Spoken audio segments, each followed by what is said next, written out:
Hello friends, hi, thank you so much for visiting my channel. Today in this video we are going to talk about the difference between the self acquired property and the ancestral property. आज हम इस video में friends बात करेंगे ancestor property और जो स्वयं अर्जित प्रॉपर्टी है उसमें क्या डिफरेंस है। तो फ्रेंड्स हम सबसे पहले जो शुरुआत करते हैं वो शुरुआत करते हैं from the self acquired property, जो कि स्वयं अर्जित प्रॉपर्टी होती है, उसका क्या कंसेप्ट है। तो जो स्वयं अर्जित प्रॉपर्टी होती है, जो सेल्फ एक्वायर्ड प्रॉपर्टी है, उसका कंसेप्ट ये है, कोई भी ऐसा पर्सन जिसने उस प्रॉपर्टी को अपनी खुद की मेहनत से कमाया हो, खुद की मेहनत से उस प्रॉपर्टी को खड़ा किया हो, और कोई भी ऐसी प्रॉपर्टी जो कि उसको बाय गिफ्ट डीड या बाय विल मिली हो, उसको हम सेल्फ एक्वायर्ड प्रॉपर्टी कंसीडर करते हैं। तो ये तो तीन कंसेप्ट हो गए इसके अंडर की, जो बाय विल मिली हो, बाय गिफ्ट डीड मिली हो, या उसने खुद अपनी मेहनत से कमाकर वो प्रॉपर्टी बनाई हो, उसको बोलते हैं हम सेल्फ एक्वायर्ड प्रॉपर्टी। अब यहाँ पर बात आ जाती है कि जो सेल्फ एक्वायर्ड प्रॉपर्टी है उस पर जो उसके बच्चे हैं उनका क्या राइट बनता है, और जो खुद सेल्फ क्रिएटर है जिसने इस प्रॉपर्टी को सेल्फ एक्वायर किया है उसका क्या रोल रहता है इसमें। जो सेल्फ एक्वायर प्रॉपर्टी है वो उसने खुद अपनी मेहनत से अर्जित की है, या बाय गिफ्ट डीड और बाय द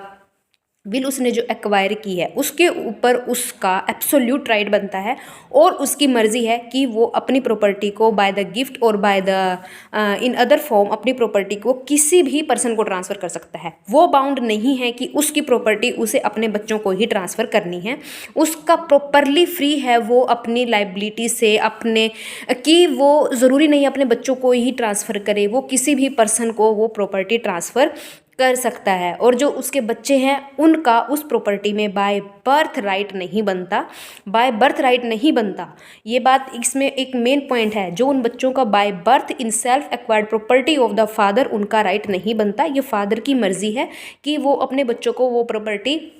दे या ना दे। हाँ जी, अब यहाँ पर जो थर्ड पॉइंट आ जाता है सेल्फ एक्वायर्ड प्रॉपर्टी के केस में, कि बाय चांस फादर हैं जो एक्सपायर हो गए हैं और उन्होंने ऐसी कोई विल नहीं बनाई जिसमें कि उन्होंने मेंशन किया हो कि जो मेरी सेल्फ एक्वायर्ड प्रॉपर्टी है ये मेरे बाद मेरे बच्चों को जाएगी या किसी और पर्सन को जाएगी। तो उस केस में क्या होता है, जब without will, without making any will, जो फादर हैं वो एक्सपायर हो गए हैं, वहाँ पर जो प्रॉपर्टी है सेल्फ एक्वायर्ड प्रॉपर्टी है वो बाद में एंसेस्टर प्रॉपर्टी में कन्वर्ट हो जाती है, और जो भी उनके लीगल हेयर्स बनते हैं जो क्लास 1 में आते हैं उनके ऊपर वो प्रॉपर्टी शिफ्ट हो जाती है। बिकॉज उन्होंने विल नहीं बनाई, अब एक्सपायर होने से पहले उन्होंने विल नहीं बनाई, और इसी बेस पे उनकी डेथ के बाद वो प्रॉपर्टी जो है एंसेस्ट्रल प्रॉपर्टी की तरह कंसीडर होगी, और वो प्रॉपर्टी उनके जो लीगल क्लास 1 हेयर्स हैं उनके ऊपर शिफ्ट हो जाएगी। तो फ्रेंड्स ये बात करता है सेल्फ एक्वायर्ड प्रॉपर्टी। और इसमें एक फोर्थ पॉइंट और है, जब भी वो अलाइव हैं, उन जो फादर साहब हैं जिनके पास वो प्रॉपर्टी है, जो उन्होंने अपनी स्वयं अर्जित उनकी खुद की प्रॉपर्टी है, उसकी उनकी मर्ज़ी है कि वो उनके जब वो अलाइव हैं उस दौरान वो अपनी प्रॉपर्टी को लीज़ पे भी दे सकते हैं, उस पर किसी भी तरह का कोई भार या कोई चार्ज भी क्रिएट कर सकते हैं। वो उस प्रॉपर्टी के रिगार्डिंग जो भी डील करना चाहें वो टोटली फ्री हैं उस प्रॉपर्टी को उस तरीके से उस वे में डील करने के लिए। तो फ्रेंड्स ये तो कंसेप्ट हो गया हमारा सेल्फ एक्वायर्ड प्रॉपर्टी का। अब हम आ जाते हैं अबाउट द एंसेस्ट्रल प्रॉपर्टी।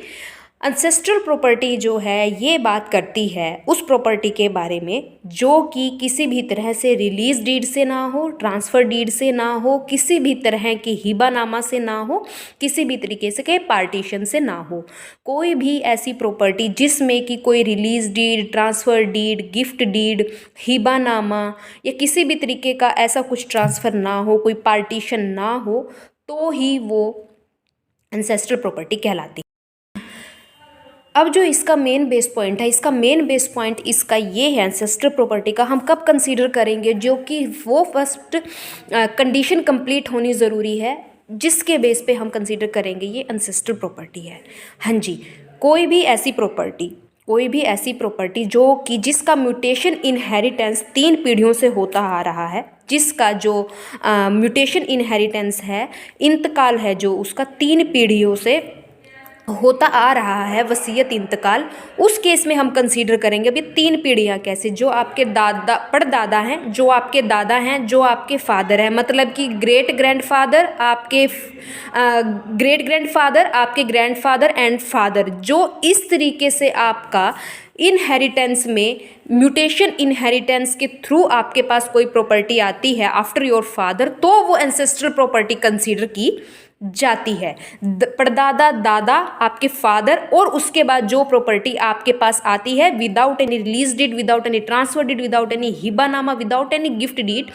जब वो प्रॉपर्टी ऐसी 3 पीढ़ियों से थ्रू द म्यूटेशन इनहेरिटेंस आपके पास आती है तो वो प्रॉपर्टी एंसेस्टर प्रॉपर्टी कहलाती है। तो फ्रेंड्स इस तरह से इन 2 कंडीशंस का एंसेस्टर प्रॉपर्टी में है जो मेन मायने रखता है कि ये 2 कंडीशन होनी ज़रूरी है। किसी भी तरीके की कोई भी ऐसी पार्टीशन, हिबानामा, गिफ्ट डीड, ट्रांसफर डीड ना हुई हो और वो in the line of the male ancestor, in the line of the male forefathers, आपके